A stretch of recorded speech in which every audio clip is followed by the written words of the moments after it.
Hello, Lokesha, can you hear me?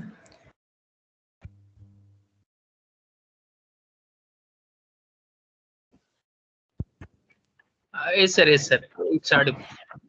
And can you see my screen? Yes, sir. Visible. Okay, we'll start then. It's already 5 past 7.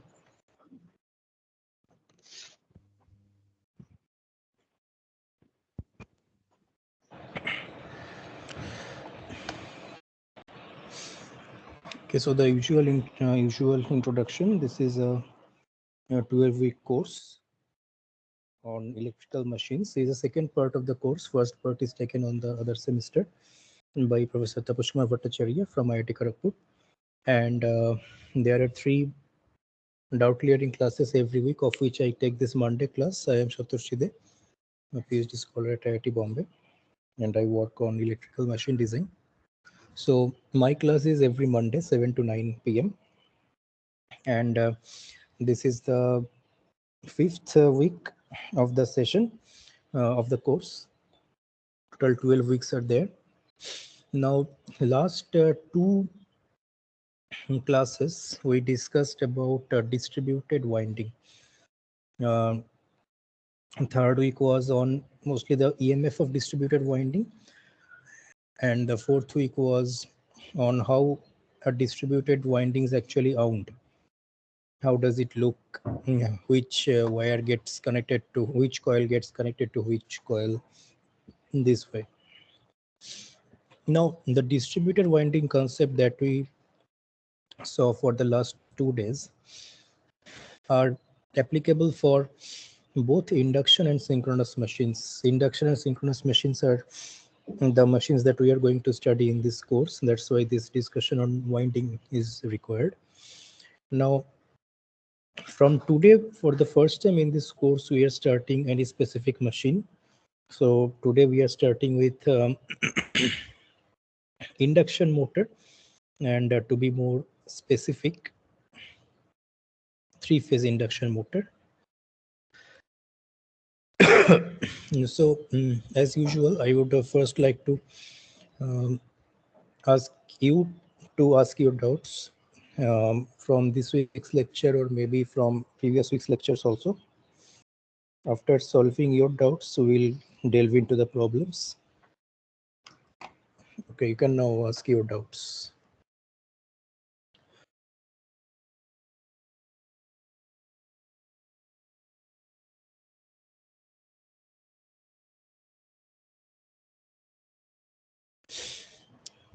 So again, a repetition here that you are supposed to watch the videos and then come to these classes. These are doubt clearing classes, not the actual lectures, not substitutes to actual lectures, which are on the NPTEL website.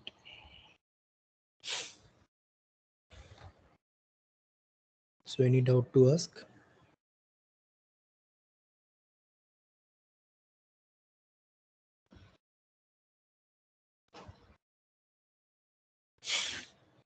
Okay, then we'll start discussing. If you have any doubt in between, you can stop and ask me. So the very basic concept of both induction and synchronous motor uh, lies in the rotating magnetic field.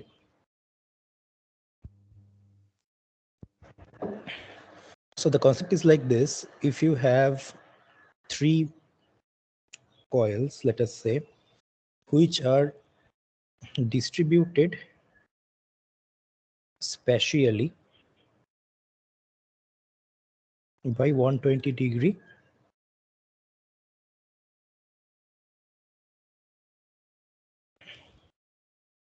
so 120 degree, and if you have 3-phase supply, balanced 3-phase supply connected to these 3 coils, then the resulted magnetic field that you will get will be rotating in nature.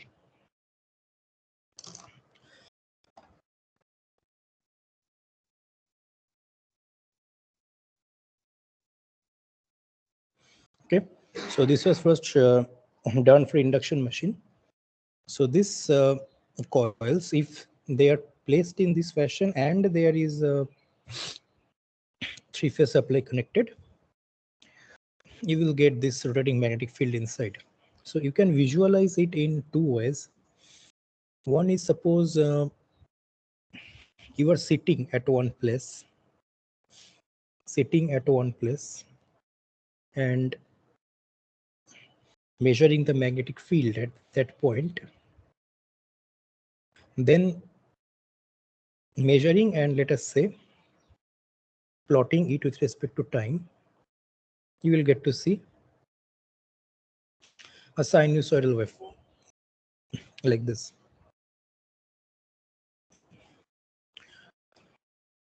So here the position is fixed and you are seeing the variation of the magnetic field with time. Now you can do the other way around. You can take a snapshot of the whole picture. Suppose you have the machine like this. Now take a snapshot and then cut and lay it down. That is called the developed view we discussed last day. Here also, if you draw the magnetic field B versus theta, you will see that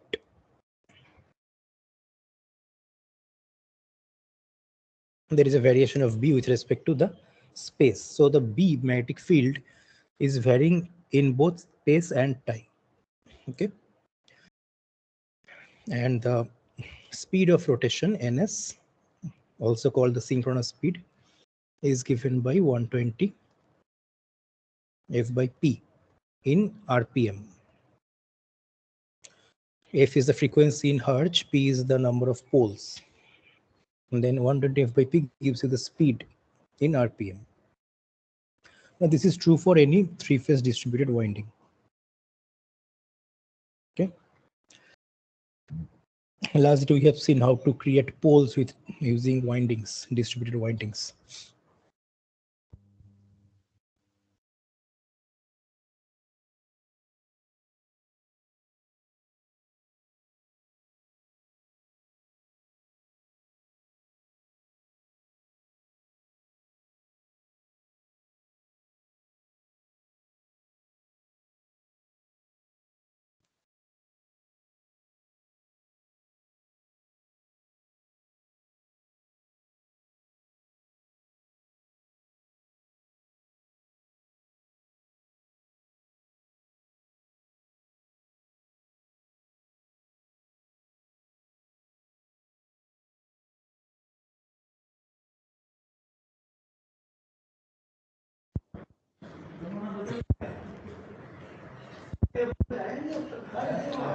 So is there a doubt on how induction motor works?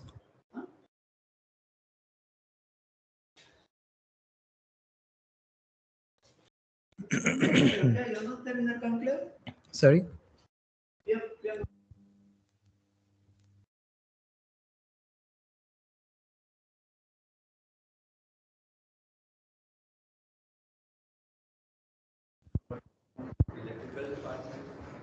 So is there a doubt on how induction machine works? Or is it known to everyone?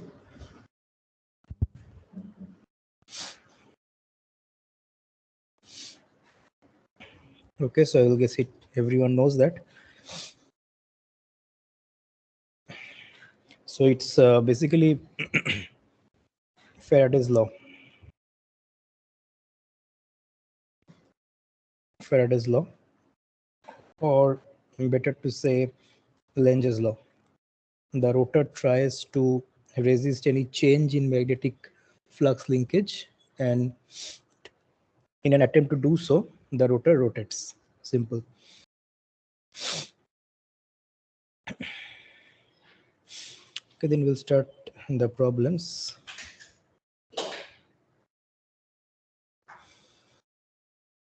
The stator of a three-phase four-pole induction motor is fed from a 60 Hz supply.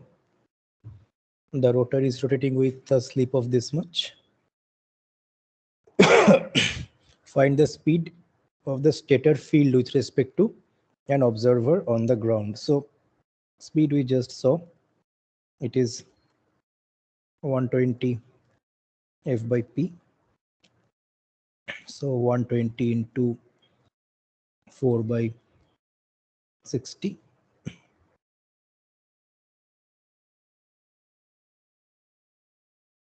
Sorry, f by p. 60 by 4.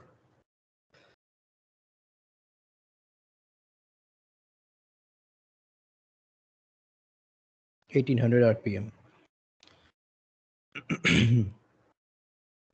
Now, question is in mechanical degrees per second. So RPM to degrees per second will be how much?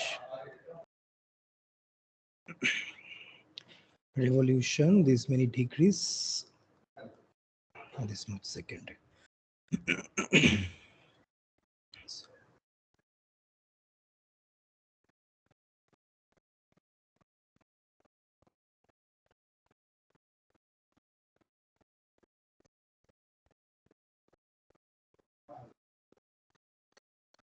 In doubt?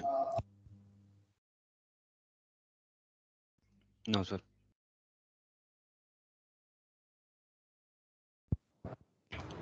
Okay, quite straightforward. So this is the speed with which, so even if there is no rotor inside, if you have only the stator, windings I am showing in this fashion only for representation purpose. We have seen in the last class how the winding actually looks like, distributed winding. So if this is the induction, if this is the stator, this may be a stator of induction motor, maybe a stator of synchronous motor. And they are same. Now, and if you supply three-phase AC, you will get to see that the magnetic field is rotating at a speed of this 1800 RPM.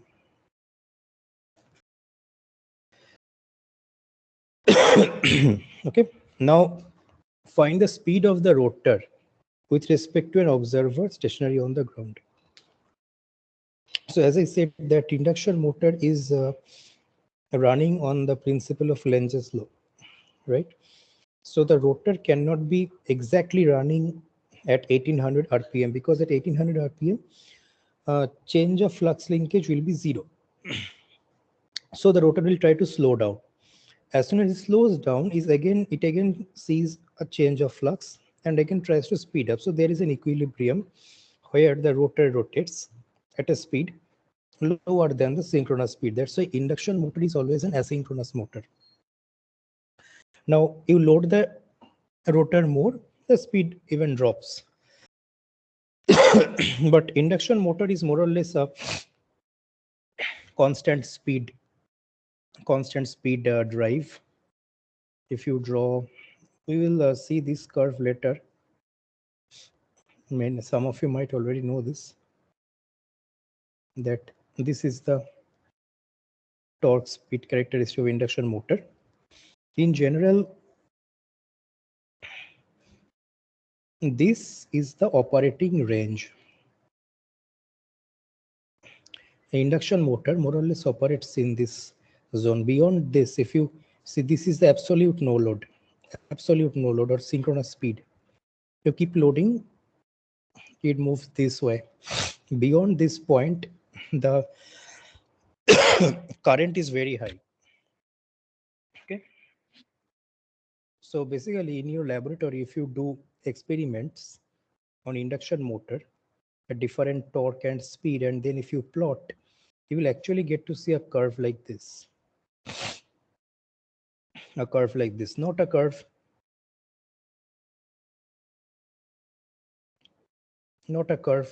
like this one. Okay. Because you are actually seeing this segment. This segment is what you are actually seeing. Okay.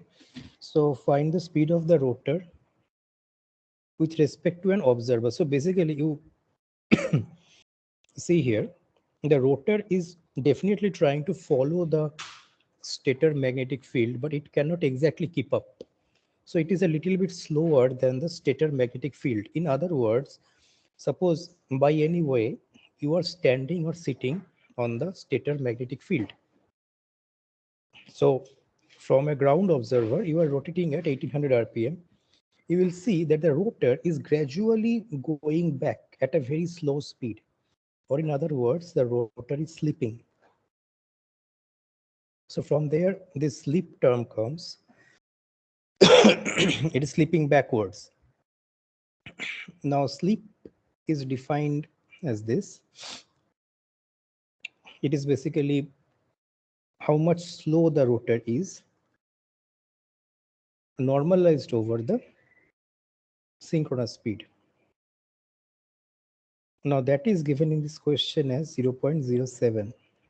Now observe one thing here. The 4%, 7%, and this slip range is more or less the peak slip range.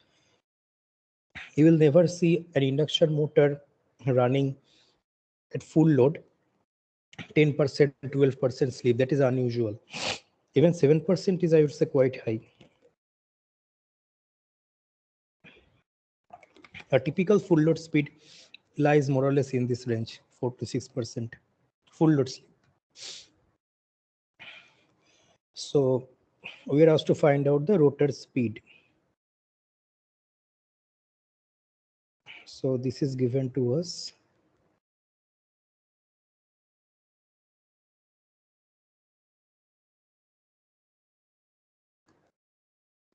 From here we can find out omega r to be how much?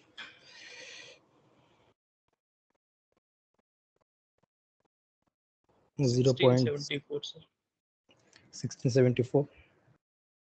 1674 RPM. Sorry. Yes, sir. 1674. Question is in mechanical degrees per second. We just saw in the last question that if you multiply it with 6, 6. you will just multiply with 6 and tell me how much it is. 10,044. 10,044 is like this. Yes, sir. Okay.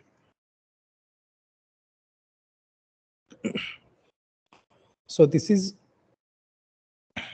the speed of the rotor. So let us draw the figure once again. The stator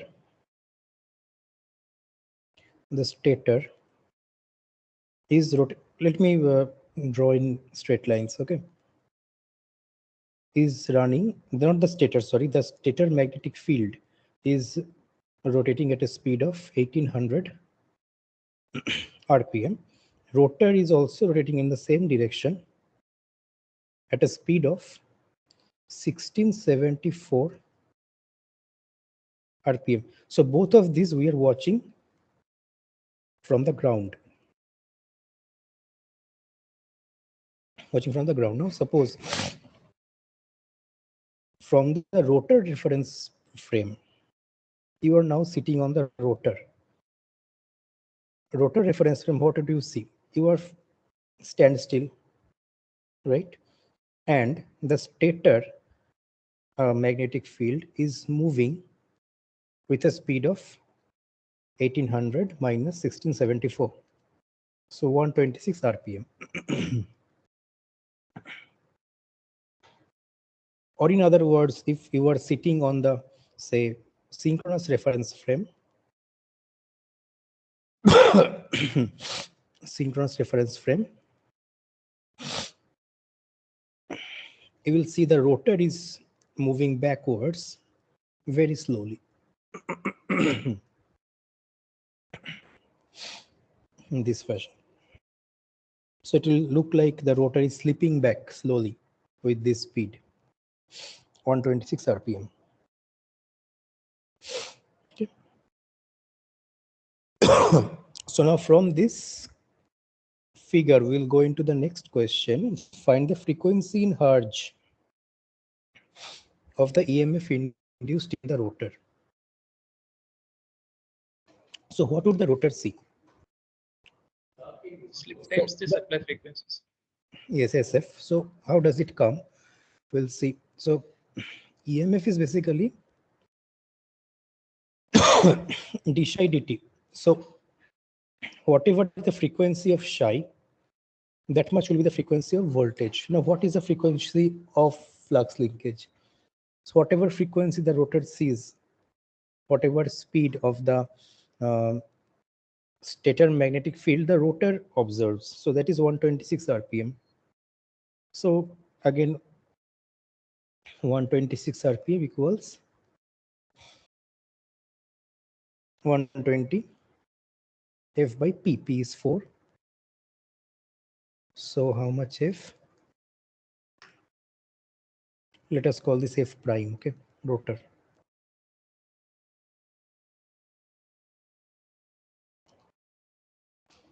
Is it matching your answer, what you are saying? Or what he said, this basically is equal to SF. Same. 0.07 into 60 hertz, Yes. supply frequency 60. 4.2. Yes. So if you are working or experimenting on a wound field induction motor, and if you have access to the rotor winding, wound field induction motor, and if you have access to the rotor winding, suppose this is the rotor, 3 windings are there, it comes out through slip rings. Now it looks like it is shorted. Through slip rings it comes out, and if you say put ammeter on one or all 3 of them, generally the ammeters that we have in our lab are all designed for 50 hertz, 60 hertz, like that. So such an ammeter, if you connect, you will actually see that the pointer of the ammeter is oscillating. It is oscillating because it is designed to be damped at 50 hertz, but now the supply frequency is even lower, so it will keep oscillating.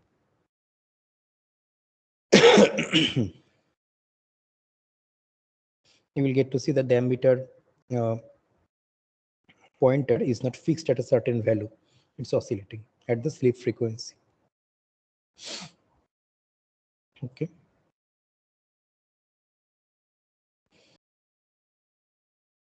The next question is find the speed of the rotor field with respect to the rotor.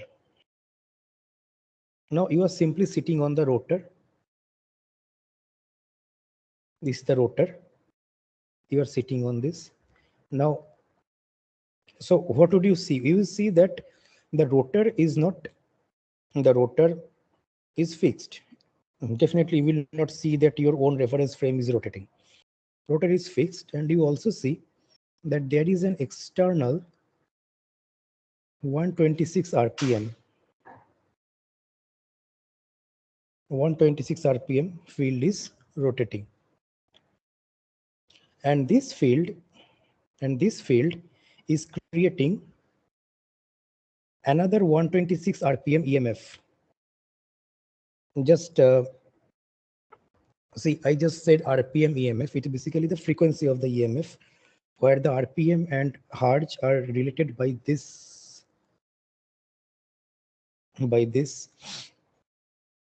relation. So you will see from sitting on the rotor that the rotor field is also rotating at 126 RPM.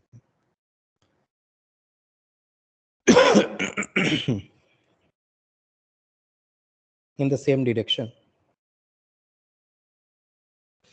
Or in other words, this is very important to note, you will see that the stator magnetic field and the rotor magnetic field,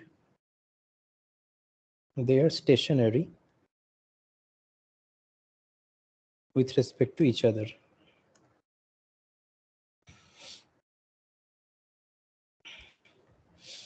Now, this is very important. Why I am saying this is very important is that this is a very basic criteria for development of torque. So if the non-zero, sorry, if the average torque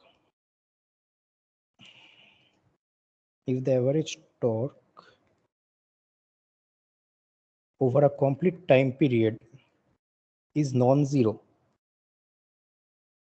basically you are getting some torque from the machine, this criteria has to be fulfilled.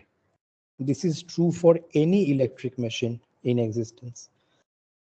The stator magnetic field and the rotor magnetic field must be stationary with respect to each other, or the relative speed between these two fields has to be zero, because the torque, let me write instantaneous torque, that is proportional to sine delta. This delta is the angle between the stator magnetic field and the rotor magnetic field. Okay. Now suppose in some condition, if you have a case situation where they are not stationary with respect to each other, that means this delta itself is changing. This delta itself is changing. Sorry, from 0 to 360. That means the torque that you are getting is like this. So the average of a sinusoid is 0. That means if the stator magnetic field and the rotor magnetic field are not stationary with respect to each other, you will not get non-zero average torque from the machine. Now we saw from the rotor reference frame, they are stationary with respect to each other. In the next question, find the speed in mechanical. Okay, I am doing everything in RPM. You can just multiply with 6. That will give you the whatever degree per second. Find the speed of the rotor field with respect to an observer stationary on the ground. So the rotor itself was rotating at some speed 1674 rpm. 1674 rpm, plus on the rotor its field was itself rotating at 126 rpm. So ground observer will see that the rotor field is also rotating at synchronous speed. Again, the ground observer will see that the relative speed between the stator field and the rotor field is 0. From any reference frame, this is true. Is it clear up to this? Yes, yes. Okay.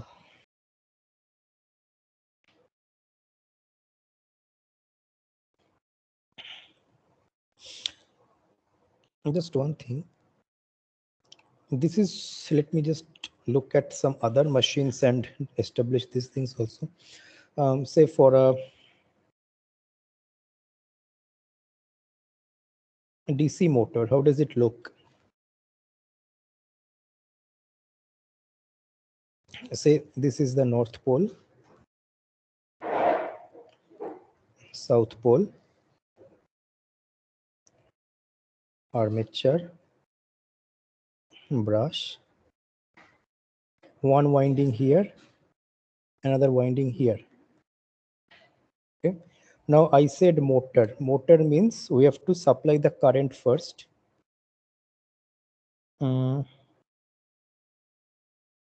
We have to supply the current first and then find out the direction of rotation.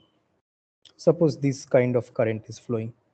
That means on the north, if we see the positive charges are moving away from us, V, B. So Q into V cross B is this way. So it will rotate in this fashion.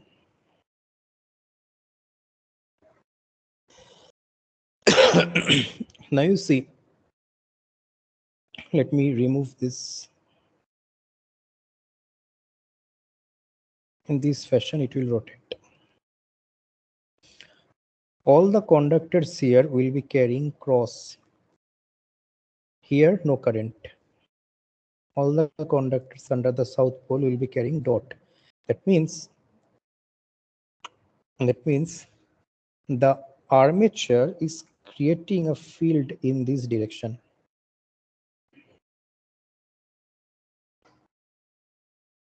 armature field, and this is the main field or field winding, whatever.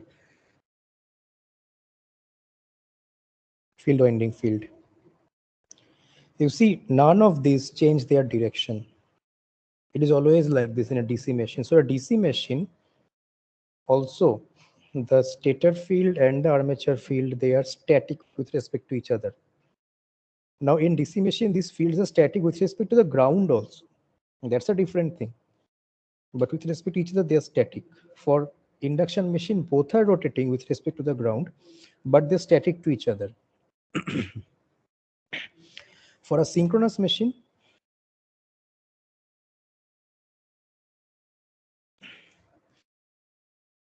so as the name suggests, the machine must be rotating at synchronous speed. The stator field is already rotating at, say, synchronous speed 1800 rpm. Okay, the rotor must be rotating at a speed 1800 rpm. That is why the name is synchronous speed machine. That means the field on the rotor must be static with respect to the rotor. Then only the field of the rotor that we'll see outside will be 1800 plus 0, 1800. So the field of the rotor must be static with respect to the rotor. In other words, the rotor must be carrying a DC field.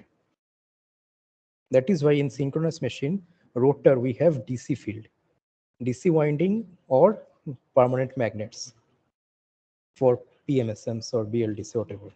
Sir, please repeat this point, sir. So what we are trying to establish is this statement that if you want a non-zero torque development, non-zero average development of torque. See, I am continuously saying this non-zero average because I'm not saying non-zero torque, because this is also a non-zero torque. This is also a non-zero torque, but the average is zero. So this term is important, non-zero average. Okay, this one has some instantaneous value, but the average is 0. So to get non-zero average torque, this integration that I have written here, non-zero average torque, this condition must be satisfied. The stator magnetic field and the rotor magnetic field, they must be stationary with respect to each other. Why so? Because torque is proportional to the sine of the angle between these two magnetic fields. And if these two fields are not stationary with respect to each other, that means torque is varying with time as a sinusoid, and average of a sinusoid is 0. So they must be stationary. Now we saw that for induction machine, this holds. From the rotor field, if we see, rotor reference frame, if we see, it holds. Both are rotating at 126 rpm. From the ground also, if we see, it holds. Both are rotating at 1800 rpm. Is it clear up to this? Yes, sir. Yes, sir. Yes, sir. Okay, now we wanted to make sure that this concept works for other machines also. So the first that we took is DC machine. For the DC machine, the brush axis actually divides the armature in terms of direction of current. So the way we have drawn a DC motor here, all the conductors towards the left side of the brush axis will be carrying a cross current. Other side there will be dot current. So you can draw the armature as a current band.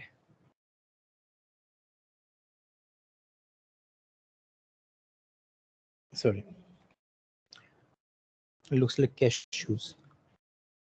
Current band, all cross here, all dot here. Now you apply right hand thumb rule. It's a magnetic field like this. That's what I have drawn. Armature field downwards and the machine field in this way, the stator field of DC machine. Now, definitely the stator field is stationary because there is armature and some coils around, DC current is flowing, has to be stationary. Now the rotor is rotating, but the field of the rotor that we see from outside is stationary. Now, if you jump onto the rotor, you will see that the field is rotating. Rotor field is rotating, as well as the stator field is also rotating. So from there also you will see they are stationary with respect to each other. From any reference frame, you think from the ground frame, both are static. So again, this statement holds that the speed between them has to be 0. Now we wanted to see what happens for a synchronous machine. Synchronous machine means the rotor is rotating at synchronous speed. So if the stator magnetic field speed is 1800 rpm, rotor is also rotating at 1800 rpm, right? That means the field of the rotor, suppose the rotor speed is omega s and the field of the rotor is omega f in the same direction, then this is the speed of the rotor field that we will see from the ground. Now the rotor is already rotating at 1800 rpm and the summation that we want for non-zero average torque is 1800. So this has to be 0. So the speed of the magnetic field, rotor magnetic field with respect to the rotor has to be 0. That means it has to be a DC field, either coming from DC winding or permanent magnets. Is it clear now? Yes, sir.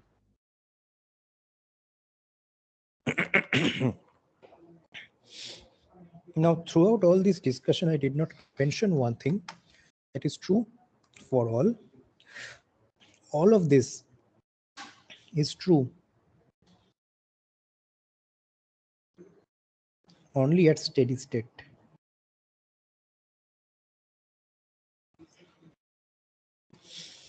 So when you have just turned on the machine is accelerating, or maybe when you just applied a sudden load or change or made some change in the control or something, there might be instantaneous deviation. Okay, but you need not worry about the transients as of now.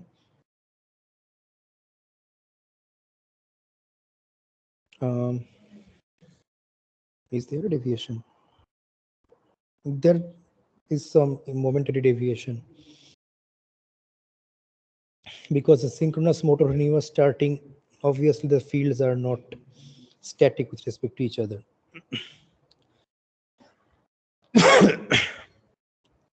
But you need not bother about transients now. Just keep in mind that all these are discussions are true for steady state. Okay. The next question is, at what speed in RPM this motor would run under absolute no load? Absolute no load, this will run at the synchronous speed 1800 RPM.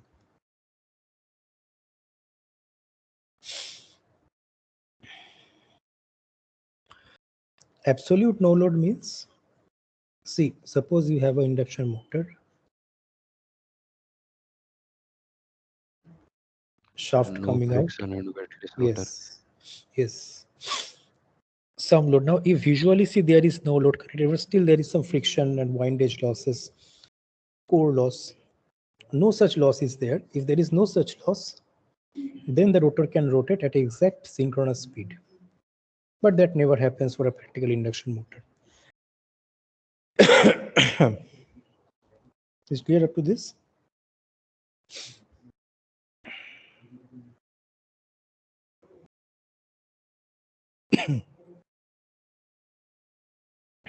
If so, then we'll go to the next question.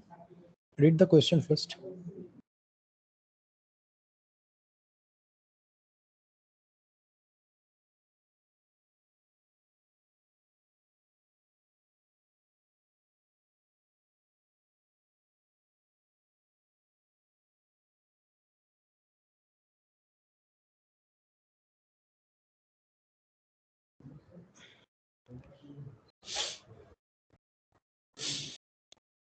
So the stator of a 10-pole 3-phase 50 Hz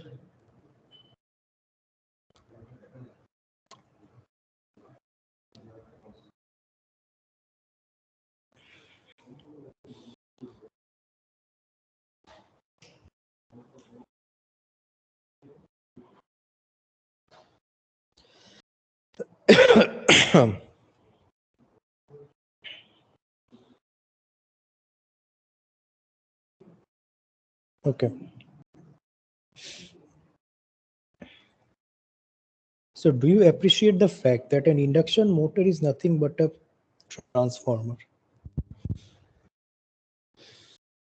Now, there is one induction motor, definitely outfield, because it says rotor is open circuited, so it has to be outfield. Suppose this is the stator.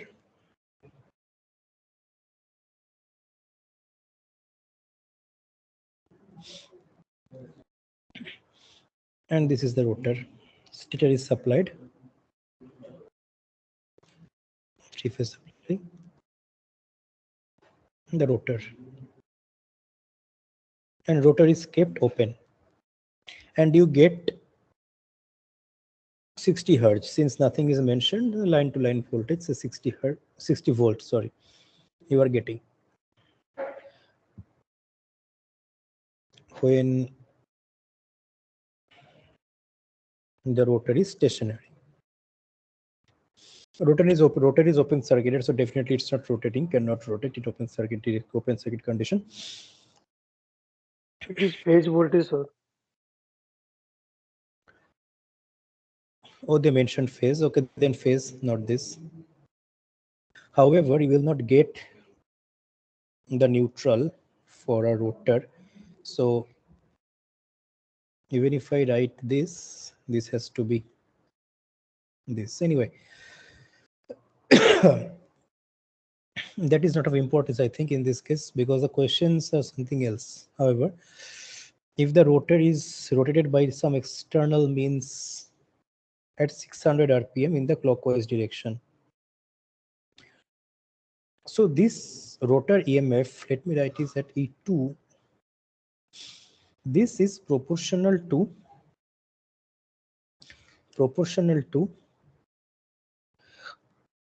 the relative speed. Relative speed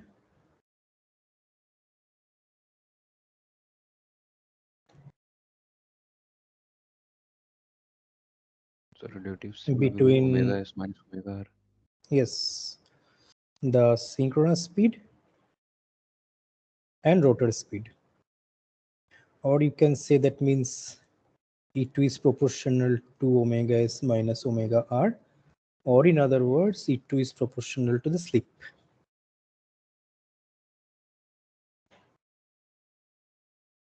The slip. Basically, that is E2 prime. E2 prime is slip times E2, where this is the EMF at standstill.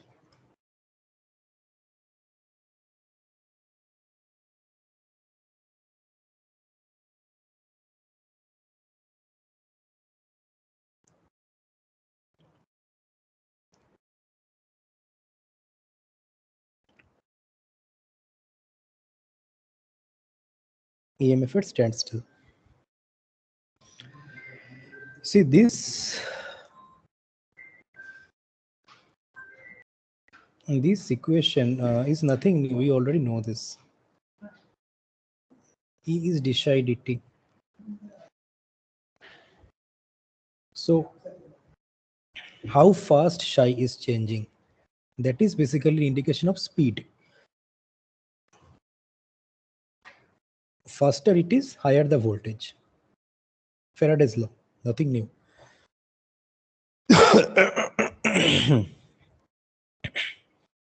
So since we know this already, now the question is, if the rotor is rotated by some external means, the speed in the clockwise direction,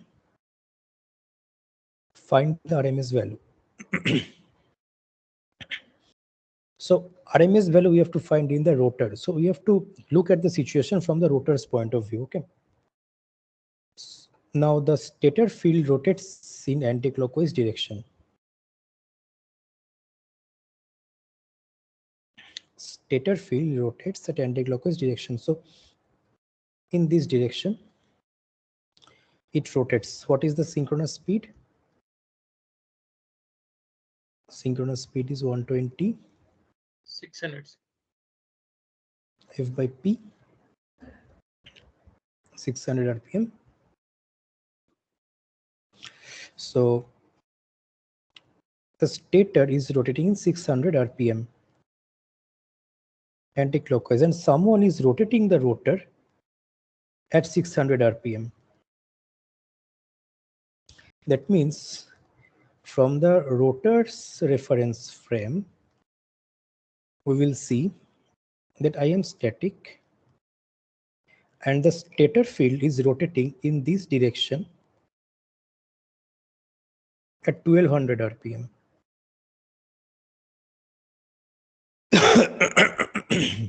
Now, when we saw the speed to be 600 RPM, the voltage was 60 volt. Now it's 1200 RPM, so the voltage has to be 120 volt.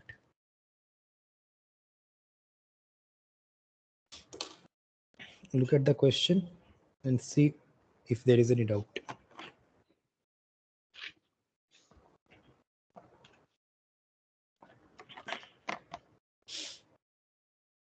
Yes, sir, exactly same. That we can derive it from slip also. Slip we Sleep can also. get 2 here.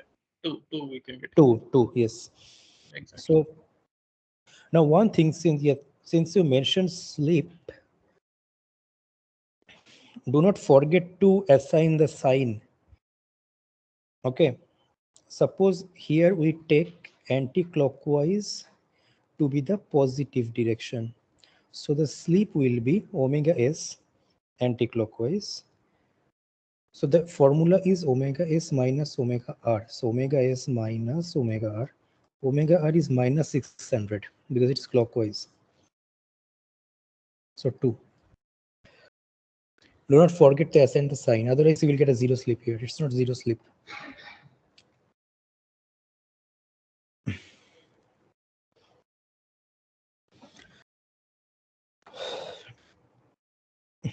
Similar 3 questions consecutively.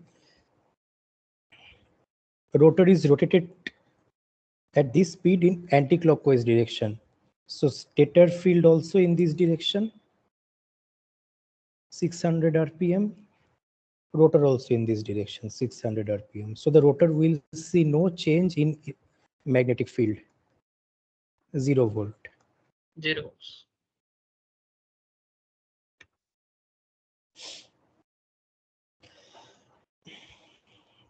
Next question is 180 RPM anti-clockwise. So let me draw straight. 600 stator, 180 rotor. So from the rotor's reference frame, what do we see? It's in this direction, 320, 420. 420. So when the speed was 600, 60 volt we were getting. So when the speed is 420 relative speed, how much it should be? 42. 42 volt. Yeah.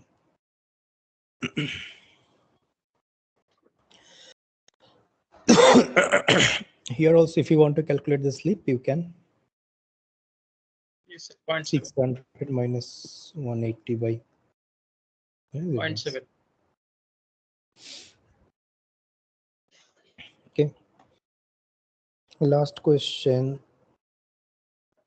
If the rotor is rotated by some external means at 810 rpm anti-clockwise, so 600 and 810. So from the rotor's reference frame, we will see 210 in this direction. So 60 by 600 times 210, 21 volt.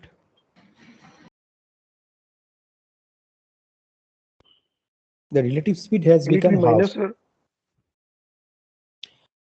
How can it be minus? Question is RMS.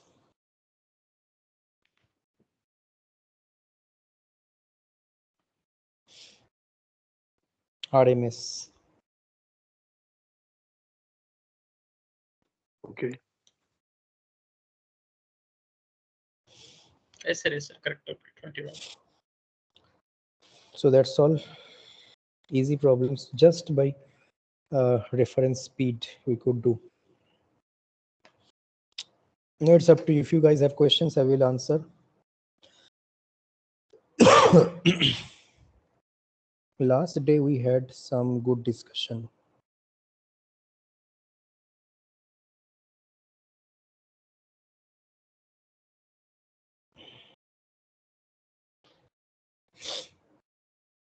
Over winding, distributed winding and all.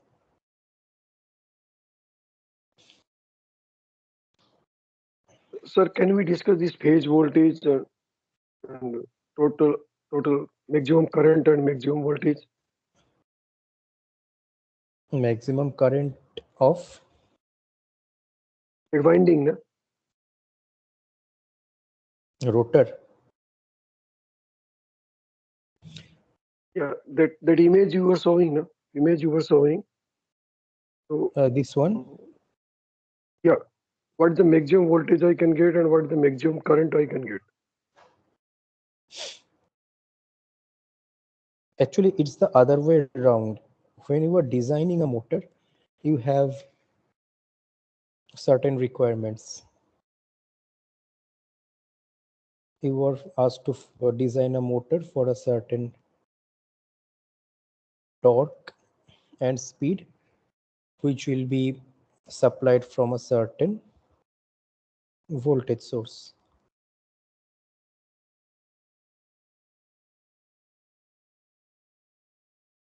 So it's never that what is the maximum current we can get, it's the other way around. This much current I need, then what kind of winding should I put in the slots?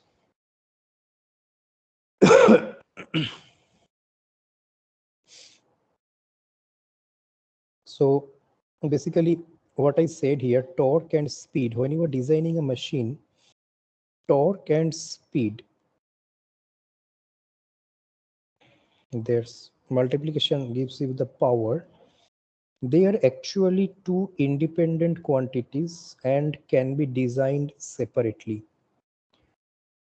Design of torque does not affect the design of speed. Okay. Say you have designed a machine which has a certain diameter,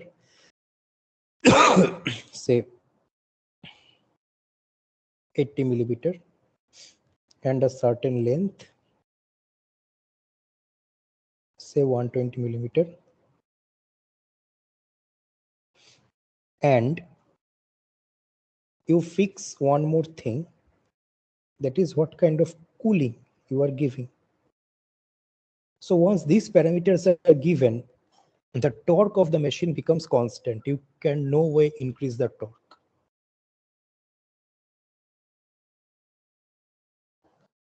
Okay. So torque is a function of these things. Torque decides for a given cooling mechanism what the dimension of the machine will be. Main dimensions.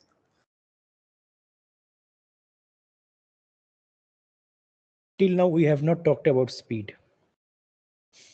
Once this is decided, then comes the speed. Speed, voltage, number of turns. They come under one umbrella.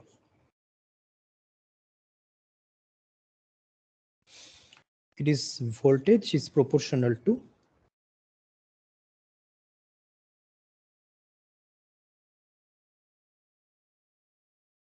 number of turns times speed.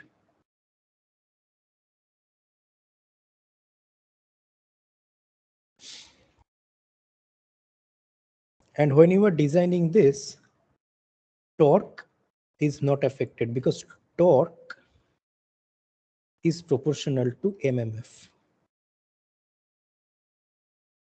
mmf is ampere turns. It does not matter whether you have 100 turns each carrying 10 ampere or 10 turns each carrying 100 ampere or one turn carrying 1000 ampere. mmf is same for all the cases. Torque is same for all the cases. Number of turn will be decided by the speed and the voltage. Or in other words, you can think in this way. You look at a slot and the cross section. For a given winding mechanism, hand winding, machine winding, and a given cooling mechanism, how much current, or better to say how much mmf, this mmf, how much mmf this slot can carry is fixed. That comes from the cooling, that comes from the winding, what kind of winding you are doing. So it's the other way around. I need this much current, how to do the winding. It's not that what is the maximum current this winding can carry. If I just show this figure, there is no way I can comment what is the maximum current this winding can carry. It can carry any amount of current, depends on how thick wires you are giving.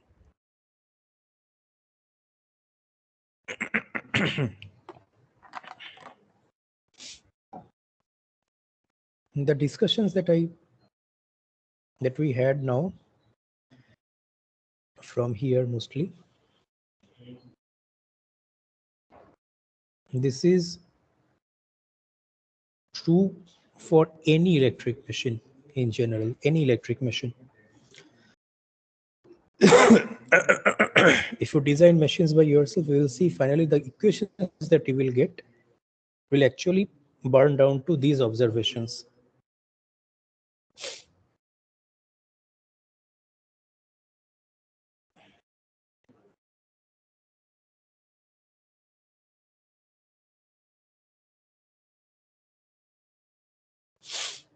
Okay, anything else?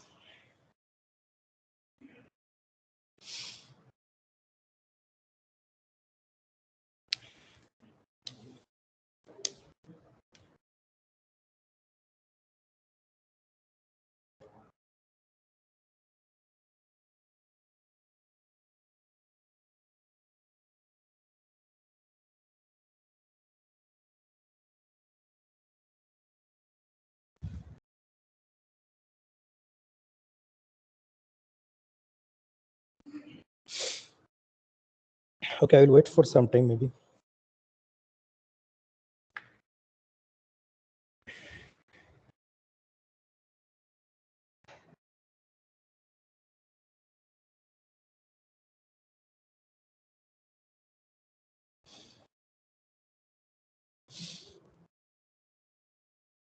Last day we have saw something.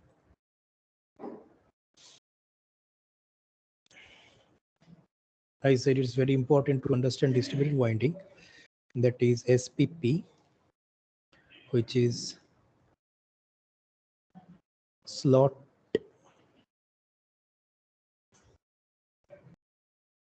per pole per phase. And for the problem we had last, you can see the recorded video on YouTube. SPP was 2. And we saw that one phase,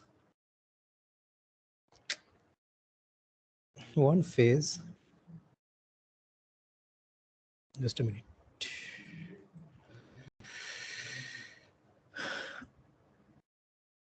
Under a pole would look like this.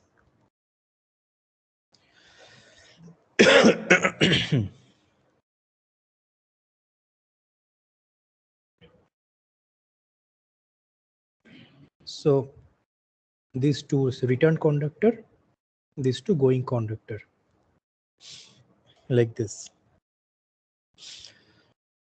And we said that this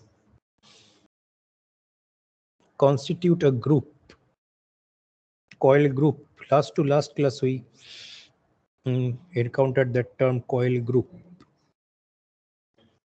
So this gets clarified more if we look into this diagram, that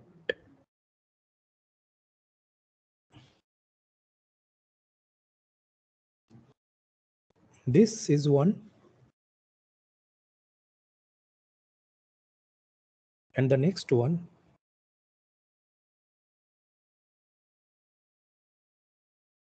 is here. They are connected in series. So green one comes, completes the winding, ends here, goes into the blue one. So these two, they make a coil group.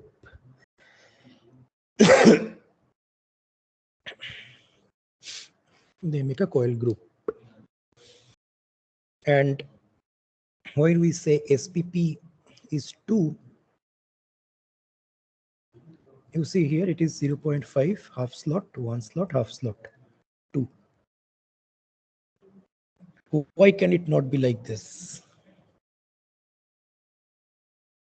This is also 2. Think about the winding process.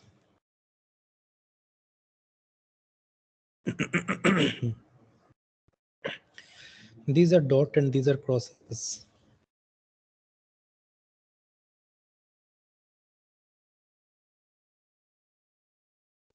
So as we said, that we have first the windings like this. If this is the slot, we do not have the other layer. We have only one layer. We put the coils like this, then we drop them. So finally, the winding looks something like this. Say, from here it goes here. From here it goes here, something like this.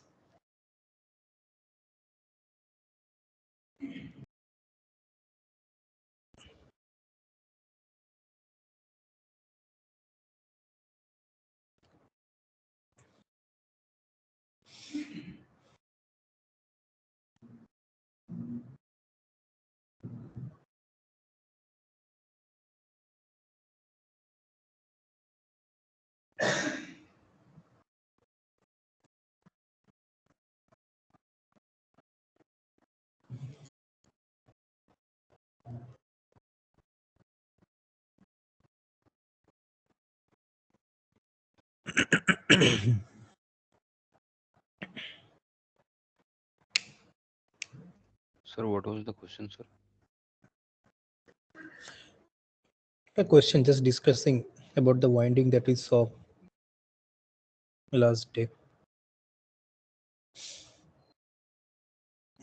We derived that the winding should look like this. So if you just follow the colors, you will see that one phase under one pole, winding of one phase under one pole looks like this. And by observing this repetition, you can find out what is the number of poles present in the winding.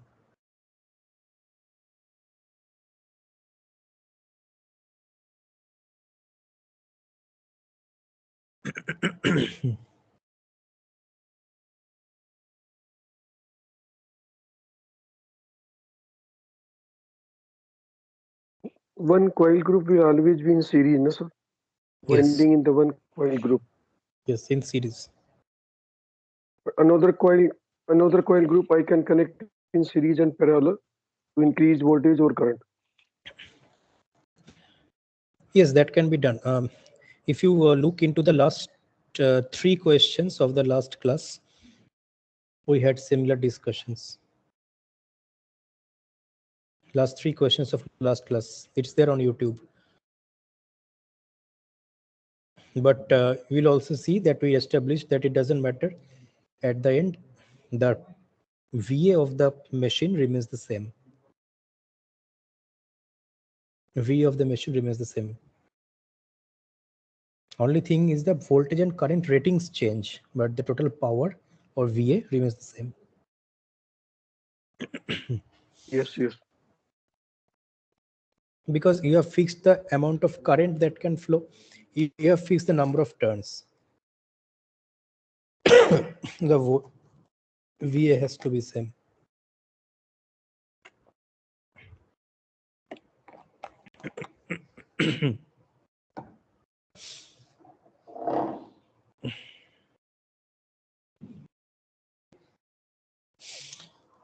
Okay, I have nothing else to discuss. If you guys have some questions, you can ask, or else I will wait for some more time, up to 8:30 maybe.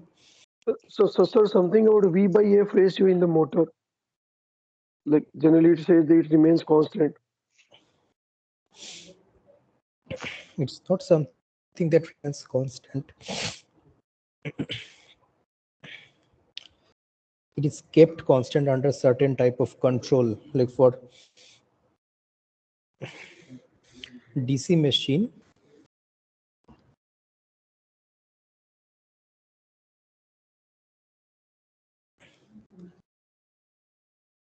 we have this kind of control up to the base speed.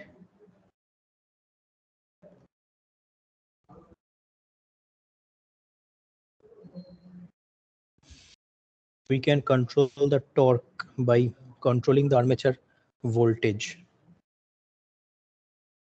And above the base speed, since you cannot increase the armature voltage, if you want more speed, you can reduce the field current.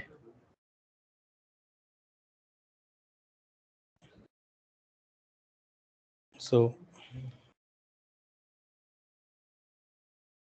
torque and power, if you see, it's like this. The similar thing is replicated in induction motor or synchronous motor by V by F. If you look into this equation, we derived that day.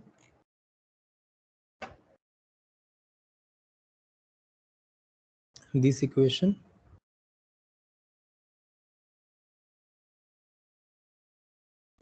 these 3 terms, if you see, sorry, you can write that E is proportional to phi and F. So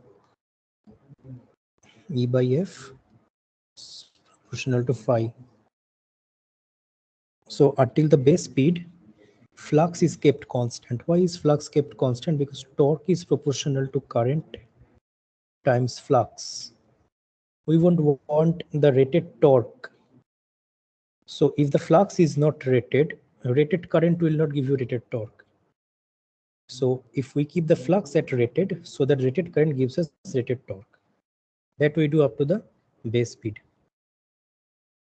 Now after the base speed, we have reached the limit, all the limits, so we cannot increase the values. If we want more speed, that would come at reduced torque, obviously. Keeping the power constant there, the flux reduces. The flux is constant here.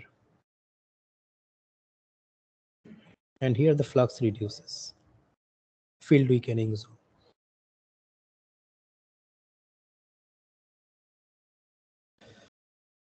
So it's actually E by F control, not V by F.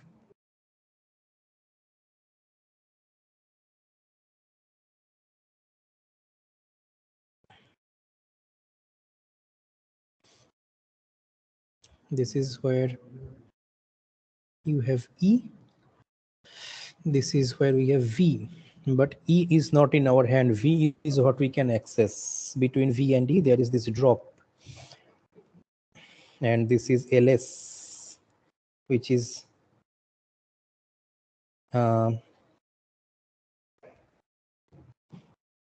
omega L R.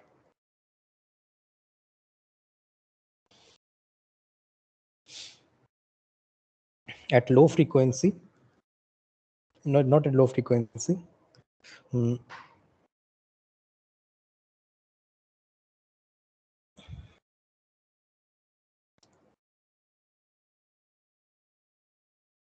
Yes, at low frequency, we need to give a boost on V because the difference is more.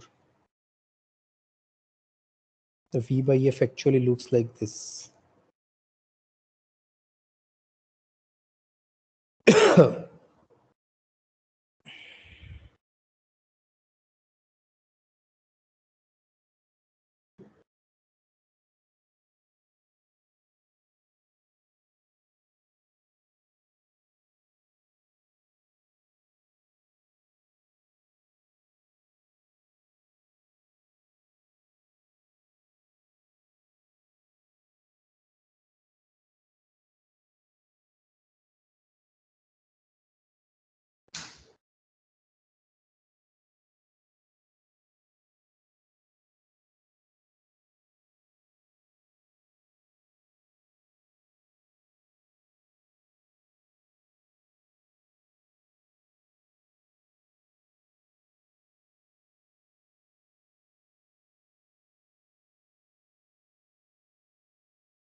In VFD, sir, that variable frequency drive, how they keep this flux constant?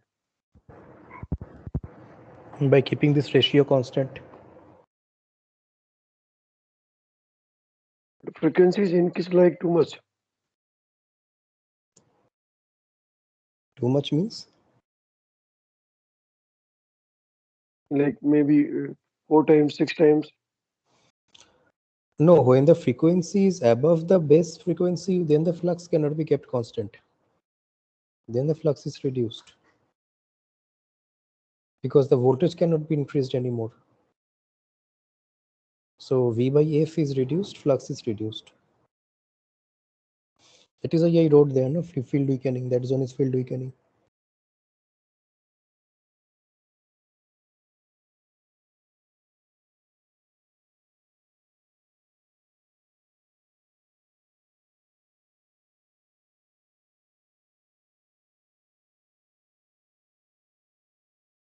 Okay, sir, thanks.